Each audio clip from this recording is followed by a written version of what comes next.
Bismillahirrahmanirrahim. Assalamualaikum warahmatullahi wabarakatuh. Assalamualaikum warahmatullahi Waalaikumsalam warahmatullahi. wabarakatuh. Alhamdulillah. Wassalatu wassalamu ala asrafi anbiya'i wal mursalin wa ala alihi wa ashabi ajmain. Asyhadu an la ilaha illallah wa asyhadu anna Muhammadan abduhu wa rasuluh. Allahumma sholli ala Muhammad wa ala ali Muhammad fil alamin innaka Hamidum Majid. Rabbis rohli sodri wa yassir li amri wa hlul 'uqdatam min lisani yafqahu qawli amma ba'd. Alhamdulillah, puji syukur kehadirat Allah, pada malam hari ini kita dipertemukan kembali oleh Allah dalam keadaan sehat walafiat dan dalam tetap bersemangat untuk talabul ilmi, untuk bersilaturahim, untuk saling berbagi watawasau bil haq, watawasau bis sabr yang dilaksanakan melalui forum Halaqoh Jumat malam eh, yang diselenggarakan oleh Dapat Duafa Hong Kong dan juga IMAH Indonesian Muslim Association in Hong Kong. Dan mudah-mudahan apa yang kita niatkan dalam rangka tolabal ilmi ini eh, walaupun berbentuk online dalam bentuk Zoom online dan live Facebook di Dompet Duafa Hong Kong, semoga Allah tetap menilai dan men- apa, menganggap sebagai sebuah majelis zikir yang offline yang dikelilingi oleh para malaikat dan mudah-mudahan kita mendapat keberkahan dari majelis ini. Amin amin ya rabbal alamin. Amin. Salam Amin. salawat semoga tetap tercurah untuk junjungan kita Nabi besar Muhammad Sallallahu Alaihi Wasallam Allah. yang berkat bimbingan Allah. beliau kita semua mendapatkan petunjuk dari Allah dan kita bisa mendapatkan suri tauladan dan bisa mendapatkan berbagai petunjuk dan bagi tata cara beribadah dalam bermuamalah. Dan malam hari ini termasuk salah satu bagian dari kita untuk memahami atau mengenal lebih jauh dari pribadi Rasulullah. Kita juga mengenal istri-istri beliau dalam kehidupan keluarganya dan semoga kita dengan tema yang kita angkat ini kita semakin mencintai Rasulullah dan kita semakin berusaha untuk bagaimana kita bisa uh, meniru dan tidak hanya bagi kita juga bagi keluarga kita, istri-istri kita, istri kita. Demikian. Eh, dan mudah-mudahan salam salawat semoga tetap tercurah untuk beliau pada dan semoga kita juga nanti di akhirat mendapatkan syafaat dari beliau. Amin amin ya rabbal alamin. Malam hari ini kita jeda dulu untuk yang Ustadz Husnul. Kita masuk ke sirah kembali bersama Ustadz Brother Didi, Arif Wahyudi, yang insya Allah dengan sudah mempersiapkan eh, rangkaian seri Istri-Istri Nabi yang sudah ini adalah sesi kedua ya, season kedua yang lalu kita eh, eh, sudah disampaikan eh, si Rasulullah Siti Aisyah ya. Saya Ya, Aisyah. Siti Aisyah radhiyallahu an dan nanti hari ini kita akan lanjutkan apakah masih eh, yang ini atau mungkin yang lain karena Ya, kita akan sampaikan. Dan marilah sebelum kita memulai acara ini, memulai diskusi ini dan talabul ilmi ini adalah kita buka bersama-sama dengan membaca basmalah. Bismillahirrahmanirrahim. Alhamdulillah. Eh, Selanjutnya saya serahkan kepada Ustadz Brother Didi. Masya Allah. Ya, Bismillah. Bismillah, Alhamdulillah, salatu wassalamu ala rasulullah alihi wa sahbihi ajmain. Ya, terima kasih Pak Adi. Mudah-mudahan pertemuan kita Allah berikan berkah dan mudah-mudahan ada yang bisa kita ambil sebagai pelajaran. Karena memang uh, salah satu mukjizat atau salah satu miracle-nya uh, kenabian kita adalah kisah Nabi Muhammad SAW ini dilestarikan, diabadikan, bahkan sampai istrinya itu dia untuk menjadi guidance buat kita semua sampai di akhir masa. Tidak ada satu orang manusia pun di dunia ini yang sampai level bersinnya, level masuk kamar mandinya, level kedekatan, bahkan keintimannya dengan istrinya di rumahnya tercatat dalam sejarah dan bisa menjadi tauladan. Jadi memang satu-satunya ini salah satu keajaiban atau mukjizat ya, karena banyak beberapa ulama menyaitkan itu dengan inna nahnu nazzalna dzikra wa innahu uh, hafizun ya. Jadi ini salah satu, makanya kata-katanya dipakai zikir, jadi sesuatu pengingat. Jadi pengingat tuh jadi masuklah kategori dalamnya Quran juga, Sunnah juga itu hadis. Jadi memang unik. Makanya sangat menyialkan buat kita kalau kita masih menggunakan Hollywood dan Bollywood sebagai pedoman, apalagi sekarang drakor menjadi pedoman. Sementara kita mengabaikan atau tidak yang sudah Allah sampaikan kepada kita. Memang luar biasa sebenarnya kalau kita mau gali. Saya setiap kali membaca kisah, saya udah berapa kali mendengar kisah istri Nabi itu, selalu ada saja yang bisa diambil. Selalu ada saja yang bisa diambil untuk kita pelajari, untuk kita praktekkan, atau untuk kita sampaikan. Ini salah satu memang keistimewaan kenapa kisah Nabi Muhammad SAW ini diabadikan sampai di akhir zaman nanti. Hari ini kita akan berkisah sedikit, mengenal sedikit mengenai Ummahatul Mukminin, ibunda para mukmin, yaitu Hafsah bint Umar. Ya, seperti biasa, kita akan membahas beberapa topik. Topik pertama itu kita angkat dulu apa sih sebenarnya Ummahatul Mukminin. Kita udah pernah angkat sebelumnya, tapi mungkin hanya untuk jadi kita skip, kita cepatkan saja untuk mengingat apa itu Ummahatul Mukminin. Kemudian tak kenal maka tak sayang, kita lihat eh, tokoh malam ini Hafsah radhiyallahu anha, siapa adalah suka ngumpulin ininya apa namanya sanad keluarganya gitu apa keturunan keluarganya, garis darahnya, lineage-nya. Jadi menarik karena kita untuk mengenal kehidupan zaman Rasulullah itu harus kita mengenal kondisi saat itu, apa strata sosial ekonominya saat itu seperti apa gitu, dan itu berpengaruh untuk memahami kita. Jadi eh, kemudian ada beberapa kisah yang saya coba angkat, ada beberapa kutipan mungkin 5 atau 6. Kemudian apa keutamaannya Hafsah radhiyallahu anha ini? Kita mulai dengan sekedar mengingatkan saja kenapa itu Ummahatul Mukminin. Jadi kata-kata Ummahatul Mukminin itu adanya di Quran sendiri. Wa azwajuhu ummahatukum. Jadi ummahatuhum. Jadi Nabi Muhammad itu an-Nabi aula bil mukminin. Nabi Muhammad itu dia lebih utama dari orang-orang mukmin daripada diri mereka sendiri, dan istri-istrinya itu adalah ibu-ibu mereka. Jadi Allah sendiri yang menyebut mereka bahwa ummaha itu pluralnya ummu ya, mother. Tapi tentu saja bukan bukan secara biological, tapi secara Imam Qurtubi menyebut itu sebagai uh, the mother of tarbiyah. Jadi, martabat of tarbiyah, help and protection. Jadi ada yang bisa kita ambil dari sana. Karena kita udah bahas, kita langsung saja apa itu definisinya. Definisinya itu yaitu Ahlul Bait itu dari Banu Hasim, termasuk juga istri-istri. Tentu saja ini perdebatan untuk saudara-saudara kita yang di seberang. Dia siapa saja Ahlul Bait itu kalau kita memasukkan juga istri, dan tidak seperti wanita biasa, dia haram dinikahi, dia harus dihormati dan dihargai. Nah, waktu dalam kisah Aisyah radhiyallahu anha itu kita pernah kisahkan dulu ketika Aisyah radhiyallahu anha itu menunjukkan kecemburuannya sampai memukul pakai apa makanan yang sampai jatuh ke lantai pada saat Rasulullah ada tamu gitu. Ini kita bisa bayangkan bagaimana seorang pria kalau misalnya istrinya marah-marah mukul sampai makanan terjatuh di lantai itu seperti apa rasanya ini ya. Tapi Rasulullah SAW malah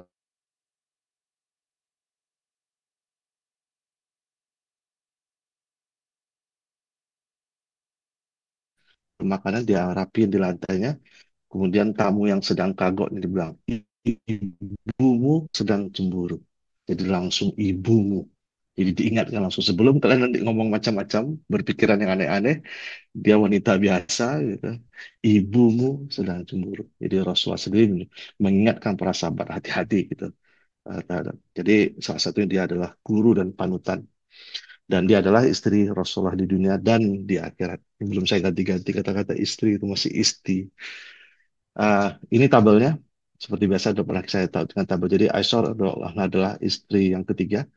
Kemudian yang sekarang kita akan bicarakan adalah istri yang keempat itu Hafsah radhiyallahu anha, eh, menikahnya tahun 624 ya, kemudian meninggal 665, jadi 9 tahun dia menikah sebelum Rasulullah SAW wafat tahun 632, jadi 9 tahun. Jadi dia hampir sama tuh, Aisyah sama Hafsah itu hanya jarak dalam tahun yang sama, jarak ya, berapa bulan. Itu Hafsah radhiyallahu anha. Jadi kalau kita ingat, jadi sampai Maimunah saya catat. Jadi insya Allah nanti kita akan Hafsah, Zainab binti Khuzaimah, Salamah, Zainab binti Jahsh, kemudian Juwariyah. Nanti ada Habibah. Habibah ini anaknya Abu Sofyan. Kemudian Safiyah. Safiyah ini adalah keturunan Bani Israel. Dan nanti terakhir Maimunah. Uh, Maimunah ini adik kakak sama istrinya Abbas bin Abdul Muthalib. Ya, jadi dan Maimunah ini yang jadi dia tantenya Abdullah bin Abbas. Karena tantenya Abdullah bin Abbas ini, jadi Abdullah bin Abbas waktu masih kecil pernah nginap di rumah tantenya itu, jadi tidur bersama Rasulullah bersama istrinya Maimunah, kemudian Abdullah bin Abbas. Jadi banyak yang bisa kita ini, insya Allah. Jadi itulah sekedar mengingatkan saja siapa Hamzah radhiyallahu anhu, tokoh kita malam ini, uh, dan apa itu Mahathir Mukminin. Kita masuk saja ke keluarga. Jadi ini uh, ringkasan keluarganya. Kalau kita Rasulullah SAW itu bin Abdul bin apa bin uh, Rasulullah itu sebenarnya bukan Abdul Muthalib ya, Abdullah bin Abdul Muthalib, kehilangan saya satu. Muhammad bin Abdullah bin Abdul Muthalib bin Hasim bin Abdul Manaf bin Qusay bin Kilab bin Murrah bin Ka'ab bin Luwai bin Ghalib bin Fihr. Jadi jadi dia bertemu di kurang lebih 1, 2, 3, 4, 5, 6, 7, di 9, 9, 10 keturunan. Jadi Rasulullah itu dari Banu Hasim, sementara Umar atau Hafsah radhiyallahu anha itu dia dari Banu Adi. Ya, Banu Adi namanya, pakai IY harusnya itu biar anak Adi. Nah, Banu Adi. Jadi Umar bin Khattab bin Nufail bin Abdul Uzzah bin Riyah bin Abdullah bin Qurt bin Rizah bin Adi. Nah, ini saya mau kisahkan sedikit. Menarik nih sebenarnya. Karena apa? Karena ada eh, jadi ketika Rasulullah menikahi Hafsah, itu anaknya Umar bin Khattab. Nah, nanti dari keturunan Rasulullah SAW ada Fatimah. Kemudian Fatimah punya anak dengan Ali bin Abi Thalib yang namanya Kulthum binti Ali bin Abi Thalib. Itu nanti dinikahi sama Umar. Jadi jadi Rasulullah menikah dengan anaknya, Umar menikahi cucunya Nabi nanti. Ya, itulah memang zaman dulu seperti itu. Jadi memang ini.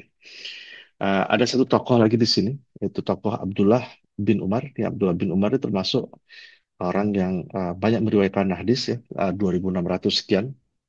Itu nomor dua setelah Abdurrahman atau Abu Hurairah. Ya. Kemudian ada Asim bin Umar. Jadi Umar bin Khattab itu punya beberapa anak.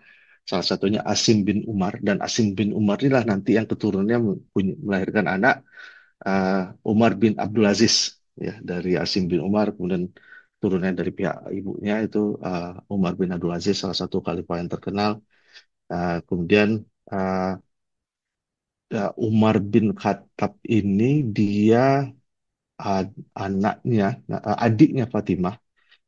Adiknya itu Fatimah binti Khattab. Fatimah binti Khattab ini menikah dengan seorang sahabat Nabi yang nggak terkenal, tapi termasuk dari 10 orang yang dijanjikan masuk surga. Itu Said bin Zaid. Itu termasuk 10. Jadi dari 10 orang yang dijanjikan masuk surga itu kayak Sa'ad bin Abdul Sa'ad bin Abi Waqqas, kemudian Abdurrahman bin Auf, kemudian 4 khalifah. uh, ya Said ini yang tidak terlalu populer dibanding yang lainnya. Tapi Said dia adalah adiknya, adik iparnya Umar, yang ketika Umar baru pertama sebelum masuk Islam waktu itu sempat memukuli adiknya Fatimah binti Khattab tuh, dan itu dia lagi bersama suaminya itu Said bin Zaid. Tidak hanya sekedar ini. Kalau misalnya ini kalau dalam kesempatan ini saya bisa cerita lebih banyak siapa itu Khattab, siapa ini. Jadi ada beberapa kisah yang bisa kita ambil. Ya, keturunannya itu Abu Umar itu adalah Abdullah bin Umar yang terkenal, kemudian ada Asim bin Umar. Nah, jadi sekilas saja. tadi udah saya sampaikan. Jadi Rasulullah SAW, jadi Hafsah radhiyallahu anha itu menikah kurang lebih 30 tahun usia setelah di bawah Rasulullah SAW. Dan dari suku Banu Adi tadi saya sebut, yaitu siapa saja dari suku Bani Adi itu adalah Umar bin Khattab, kemudian Abdullah bin Umar, salah tulis saya harusnya bin bukan bun, itu perawi hadis nomor dua, ya kan.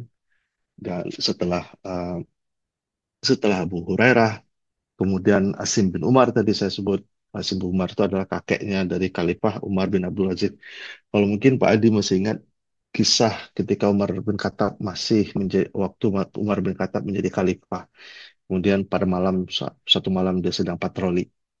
Kemudian di patroli itu dia mendengar seorang percakapan antara seorang wanita dengan anak perempuannya yang Mengandung itu ya. bukan yang susu. Susu ya. Oh, Susunya dicampur air. oh itu beda lagi. Kemudian kemudian kata wanita itu, oh jangan gitu ya. Nanti nggak boleh sama Umar bin Khattab katanya. Tapi kan Umar nggak ada. Tapi Tuhannya Umar yang lihat, katanya kan. Kemudian mendengar percakapan itu, Umar bin Khattab langsung pulang. Dia ketok pintunya katanya. Pokoknya salah satu darah kan harus menikahi perempuan itu, katanya. Itulah Asim itu nanti yang menikahi. Asim itu menikahi. Kemudian dari lahir anak dia, kemudian cucunya itu dia menjadi Abdullah bin, apa sorry, Umar bin Abdul Aziz. Kemudian tadi saya juga nyebut ada Said bin Zaid, Said bin Zaid bin Umar bin Nufal, itu itu adik iparnya Umar bin Khattab. Uh, Hafsah ini sendiri ketika menikah dengan Rasulullah dia sudah menjadi janda ya. Jadi dia udah menikah sebelumnya. Jadi walaupun umurnya kalau nggak salah hanya berapa 2 tahun 3 tahun ya setelah 30 berarti setelah 40 53 53 20-an umur 19-an 18-19-an lah, jadi memang agak lebih tua dikit dia. Dia sudah menikah sebelumnya dengan seorang pria bernama Qunais bin Hudzaifah, tapi tidak mendapatkan anak. Uh, Apalagi yang bisa kita ceritakan? Jadi ketika menikah dengan Qunais itu, mereka masuk Islam. Jadi Qunais itu sendiri sudah masuk Islam. Ini salah satu sekelompok orang yang masuk Islam di angkatan pertama setelah Abu Bakar. Jadi Abu Bakar yang membantu. Jadi Abu Bakar itu banyak yang masuk Islam di tangannya setelah diajak Nabi untuk masuk Islam, setelah diperkenalkan tadi aku mendapatkan bertemu dengan malaikat, aku jadi Nabi dan seterusnya cerita kepada Abu Bakar. Abu Bakar langsung wow, langsung keluar langsung sorenya bawa beberapa orang masuk Islam, termasuk di antaranya Qunais. Abdullah bin Mas'ud, Abdullah bin Mas'ud juga, kemudian Abdurrahman bin Auf, ada beberapa orang, 6 orang, 7 orang yang Abu Bakar di hari pertama sudah membawa orang Islam, salah satunya Hunais bin Hudzaifah ini. Uh, Hunais bin uh, Hunais bin Hudzaifah ini dengan Hafsah itu termasuk orang kelompok pertama yang yang hijrah ke Abisina, ya, termasuk rombongan anak Nabi sendiri, Ruqayyah dengan Utsman, itu termasuk yang ini. Kemudian dipimpin oleh Ja'far waktu itu ya, Ja'far bin Abu Thalib. Itu mereka hijrah ke Ethiopia, kemudian mereka juga ikut jadi termasuk keluarga yang hijrah 2 kali. Nah, tidak ada sejarah yang banyak yang mencatat mengenai kehidupan Hafsah selama di Mekah, yang mungkin eh, ya waktu itu kisah Nabi, kisah Khadijah aja sendiri tidak banyak ya untuk hidup, kalau tidak langsung diriwayatkan oleh cerita Nabi ke Aisyah. Dari situlah Aisyah tahu tentang kehidupan Khadijah kan. Jadi tidak banyak cerita Khadijah saja, tidak banyak, apalagi Hafsah. Jadi tidak banyak kisahnya. Dan Hunais adalah salah satu ahlul Badar. Jadi dia meninggal setelah perang Badar. Jadi tapi tidak bukan, dia tidak meninggal di perang Badar, tapi meninggal setelah perang Badar. Jadi kemungkinan mungkin meninggal secara normal. Tidak ada yang spesifik menyebut apakah dia salah satu uh, dia ahlul Badar ya, tapi dia tidak meninggal ketika di perang Badar. Dan dia dikuburkan di Al-Baqi, di di dekat Masjid Nabawi. Kemudian lagi uh, jadi umur 20 21 akhirnya Hafsah menjadi janda, dan seperti seorang ayah yang baik adalah tugas ayah mencarikan anak perempuannya suami, dan Umar radhiyallahu anhu akhirnya pergi mencarikan suami. Nah, ini eh, kisahnya menarik juga. Jadi memang kalau orang orang baik itu selalu akan mencari calon suami yang baik. Dan Umar yang pertama kali ditawarkannya waktu itu Abu Bakar. Dia datang, ya Abu Bakar, kemudian tanya Abu Bakar, mau nggak engkau menikah dengan anakku? Abu Bakar menolak gitu. Wah, kecewa Umar kan, kok bisa menolak. Kemudian coba ke Utsman, Utsman juga menolak. Jadi Abu Bakar menolak, Utsman menolak. Habis itu eh, agak kecewa gitu. Tapi ternyata rupanya Abu Bakar dan Utsman itu sudah mendengar bahwa Rasulullah pernah berniat, jadi pernah nyampaikan mereka. Jadi mereka sengaja menolak karena tidak merasa pantas gitu. Karena itu. Akhirnya Umar karena ditolak oleh dua orang sahabat yang ini itu kecil hati dan ngadu ke Rasulullah SAW. Ya, kemudian akhirnya Rasulullah menikah dengan Hafsah di setahun atau 2 tahun setelah Perang Badar. Itu secara keluarga. Nah, kemudian akan kita masuk beberapa kisah yang sengaja saya angkat. Ini tidak banyak, cuma ada beberapa poin saja. Eh, kisah pertama, kisah pertama adalah mengenai eh, apa Aisyah dan Hafsah itu mereka suatu saat lagi puasa. Nah, ini jadi cerita-cerita ini memang cerita agak ini sedikit ya. Kita keluarga lah, rumah tangga lah sebenarnya. Jadi kemudian uh, mereka dikirimin makanan dan biasanya kalau dikirim makanan itu orang mikir kirim makanan untuk Rasulullah gitu. Tapi mungkin karena saking enaknya, nah ini apa? uh, makanya saya selalu suka terkesan kisah-kisah seperti ini. Kenapa ini membumikan para sahabat? Jadi selama ini kan kalau tidak kita kenal seperti seperti misalkan sahabat itu tinggi banget itu. At the end of the day sahabat tetap manusia gitu. Dan dia menjadi idola dan menjadi panutan serta menjadi teladan kita karena dia manusia biasa. Kalau malaikat kita nggak bisa jadikan mereka teladan ya karena mereka juga punya punya sisi aspek kemanusiaan dan itu yang membuat mereka pantas untuk kita tiru.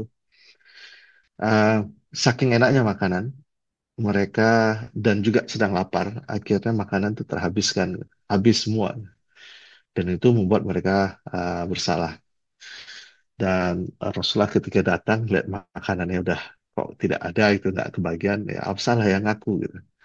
Oh ini aku yang makan. Gitu. Nah, hanya kejadian yang sederhana ini bagi Aisyah ini sesuatu uh, yang pantas diceritakan gitu. Sebentar maaf ini ada kesalahan pada keyboardnya nih. Oke. Dan buat buat Aisyah itu sesuatu yang ini jadi Aisyah melihat untuk apa mengaku salah, mengaku lapar dan mengaku menghabiskan makanan bagi Aisyah sesuatu yang pantas dipuji. Ini eh, istri si Nabi itu ada klannya juga ya. Jadi Hafsah termasuk yang paling dekat dengan Aisyah. Walaupun nanti Aisyah ada beberapa apa namanya tragedi, ada bukan tragedi, ada beberapa kisah yang membuat mereka akhirnya agak ini juga saling bersaing lah sebutlah seperti itu. Jadi Aisyah memuji uh, akan kejujurannya uh, dan keterbukaan Aisyah dan Rasulullah SAW begitu tahu bahwa makannya nggak, ya udahlah kalau gitu aku puasa aja lah hari ini. Jadi jadi orang mengenal Aisyah, mengenal uh, Aisyah tuh menyebut Hafsah ini seperti she's like her father. Jadi Umar itu kan orangnya jujur dan keras gitu kan. Dan Hafsah ini kelihatan pada Hafsah. Jadi Hafsah itu masuk nih termasuk orang-orang yang orangnya keras dan tegas, nggak aneh-aneh gitu. Jadi begitu ada suatu langsung ngaku gitu. Jadi memang ini salah satu ciri Hafsah radhiyallahu anha. Ada beberapa kisah lagi yang itu mungkin pertama dan kedua. Nah, ini bagi saya kisahnya agak unik juga ini. eh Hafsah radhiyallahu anha pernah eh, berdebat dengan Safiyah. Safiyah ini adalah eh, istri Nabi dari keturunan Bani Israel. Ini mungkin eh, biasalah apa namanya antara co-wives, the argument between co-wives antara para para istri Nabi. Entah kenapa keluarlah kalimat dari mulutnya Hafsah radhiyallahu anha, Yabnata Yahudiyah, apa engkau ni apa tuh Yabnat, engkau ni wanita, anak perempuan Yahudi gitu. Jadi jadi kayak dasar Yahudi lah, atau mungkin kurang lebih seperti gitulah. Saking panasnya perdebatan. Ini keluar dari the mother of believer, Hafsah radhiyallahu anha. Orang yang sudah dijanjikan, termasuk orang-orang yang sudah dijanjikan surga, termasuk orang-orang yang oleh Allah dijadikan pendamping, the best human being on earth, itu Hafsah. Dan ternyata Hafsah juga bisa melakukan kesalahan. Dan kata-kata itu memang menyinggung sekali gitu ya, sampai Safiyah menangis, kemudian sampai nangis berat, kemudian mengadu ke Rasulullah SAW. Kemudian apa kata Rasulullah? Apa cara Rasulullah menghiburnya? Ini para suami, uh, cara menghibur istri. Ya, salah satunya apa yang disebut Nabi adalah bahwa sesungguhnya ya Safia, ayahmu Nabi, pamanmu Nabi, dan suamimu Nabi. Jadi your father is Musa, your uncle is Harun. Dan ini maksudnya keturunan Nabi gitu. Jadi mungkin ayah sendiri ya Safia, Safia ini kan Safia binti Huyai, ya, salah satu uh, pemimpin orang Yahudi dari, lalu saya lupa, dari Bani Nadir ya, Bani Nadir atau Quraizah saya lupa, Bani Nadir kalau nggak salah. Uh, jadi uh, artinya jadi seakan-akan jangan jangan inilah gitu, jangan sungkan kamu walaupun kamu disebut orang Yahudi, tapi kan kamu tuh keturunan Nabi. Jadi ayahmu Nabi, pamanmu Nabi, suamimu Nabi. Jadi dan Rasulullah SAW langsung pergi dan menegur Hafsah, apa bertakwalah engkau, takilah apa bertakwalah engkau kepada Allah. Jadi cuma mengingatkan saja. Dan ini satu aspek yang perlu kita lihat. Rasulullah SAW itu tidak dalam kalimatnya sehari-hari tidak pemarah, ya kan? Rasulullah itu cukup mengerinyitkan wajah saja orang udah udah ini dia.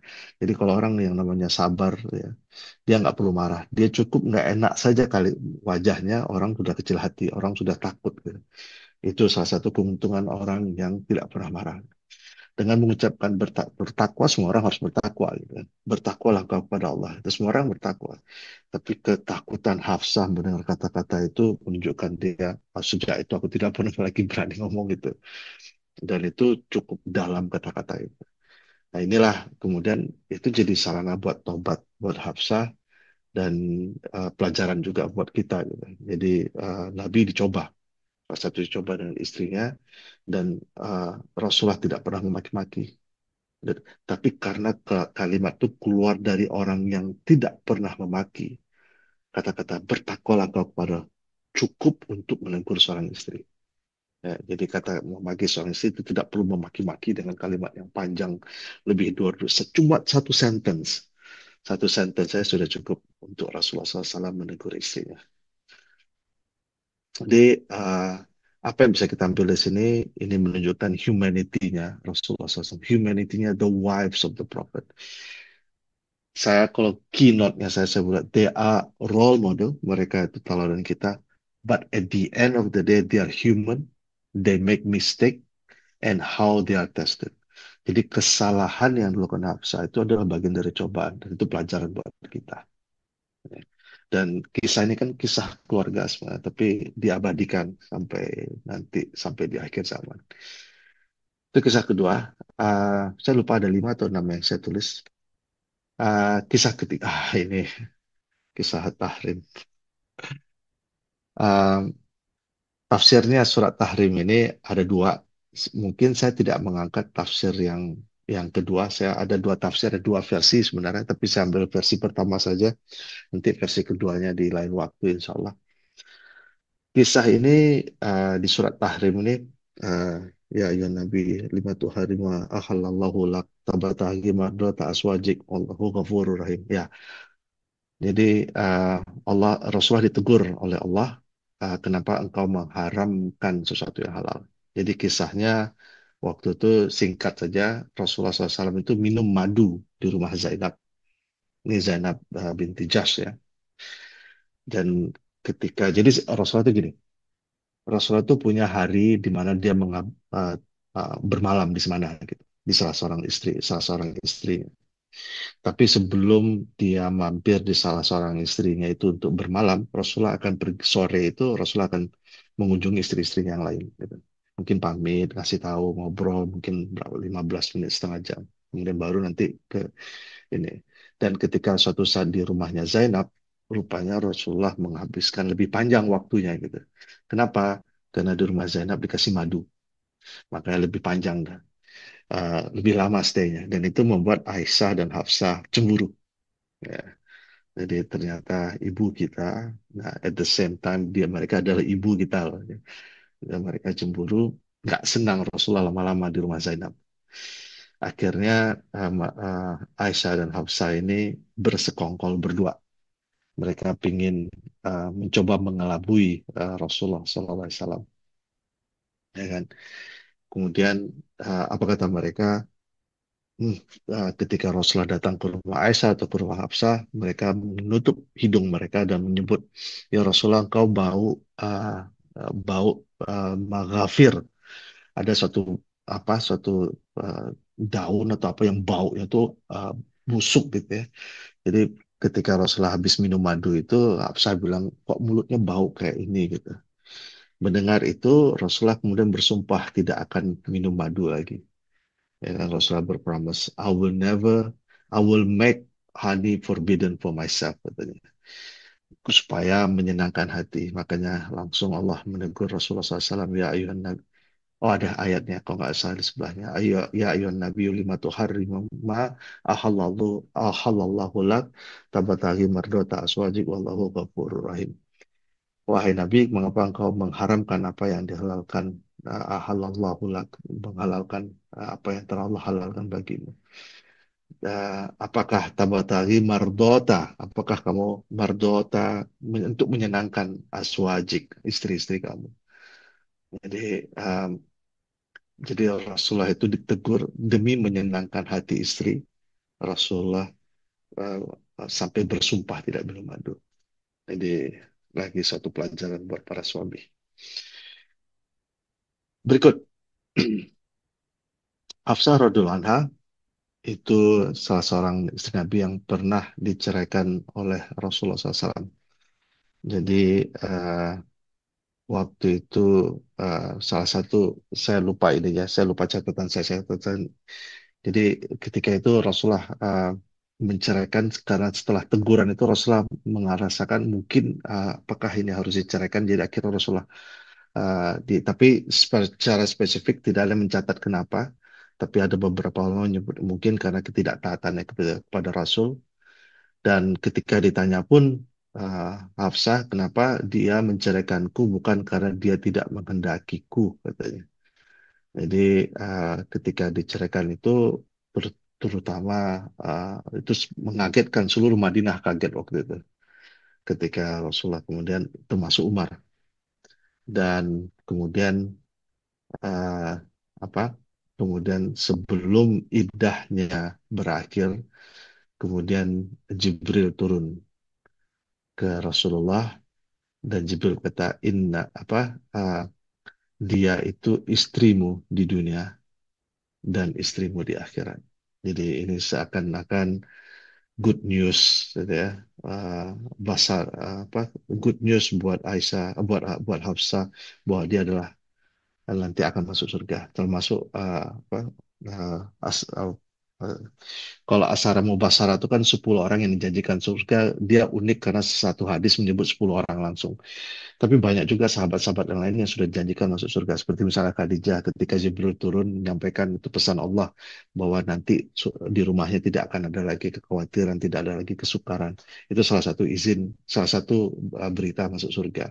Ketika misalnya Bilal disebut terompahmu sudah aku dengar di surga itu menunjukkan bahwa dia juga sudah dijanjikan masuk surga. Dan ini adalah Hafsah sendiri. Kemudian apa kata Jibril? ambillah kembali dia, because innaha sawamatun kawamatun. Sesungguhnya dia itu orang yang rajin sawam, rajin puasa dan rajin berdiri, rajin sholat malam maksudnya. Jadi eh, apa ini ibadahnya Hafsah menyelamatkan dirinya gitu. Subhanallah gitu. Jadi jangan pernah jangan pernah khawatir sama ibadah. Mungkin dari sekian banyak ibadah kita yang masih lalai, mungkin ada satu dua ibadah kita yang diterima Allah dan itu dijadikan asbab buat kita suatu kebaikan yang luar biasa. Jadi Jibril menyebutnya ambillah dia, sesungguhnya dia sawamatun, kawamatun, sesungguhnya dia itu rajin sholat, rajin puasa dan rajin sholat. Kisah berikutnya, nah setelah Rasulullah Shallallahu Alaihi Wasallam wafat, kemudian Hafsah lebih banyak menghabiskan waktunya di rumah. Dan kalau mungkin kita masih ingat, Quran pertama dikompilasi pertama itu adalah setelah dicatat di zaman kekhalifahan Abu Bakar, itu kan nanti Quran itu dipegang oleh oleh Hafsah. Jadi dikumpulin semua mushaf-mushaf dikumpulin ketika Abu Bakar, kemudian disimpan oleh Hafsah. Ya itu kemudian nanti dipinjam kembali dari Hafsah, kemudian diulang dan diupdate lagi ketika Utsman. Ya. Jadi dia ini. Ah, dan ketika The Battle of Jamal, ya, ketika Aisyah mengajak ah, Hafsah untuk ikut eh, apa untuk ikut keluar meminta Ali untuk mencari pembunuhnya Utsman yang akhirnya terjadi perang Jamal, itu Hafsah hampir saja ikut pergi, tapi akhirnya Hafsah nggak ikut pergi, hanya Aisyah saja yang ikut waktu itu.